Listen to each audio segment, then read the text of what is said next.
খুনি হাসিনা 15টি বছর অবৈধ ক্ষমতায় বসে দেশকে ভারতের হাতে লুটিয়ে দিতে একের পর এক আগ্রাসী ভূমিকা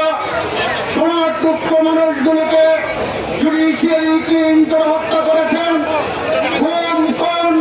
আয়নাঘর সৃষ্টি, দেশের হাজার হাজার লক্ষ কোটি টাকা বিদেশে পাচার করে এদেশের সম্পদ লুণ্ঠন করে আপনার পদ্মা সেতু যুদ্ধ উন্নয়নের নামে যে লুট করার যেভাবে অপপ্রচার অপশাসন দুঃশাসন চালিয়েছেন তার বিরুদ্ধে বিএনপি জামাত শুদ্ধ সকল রাজনৈতিক দল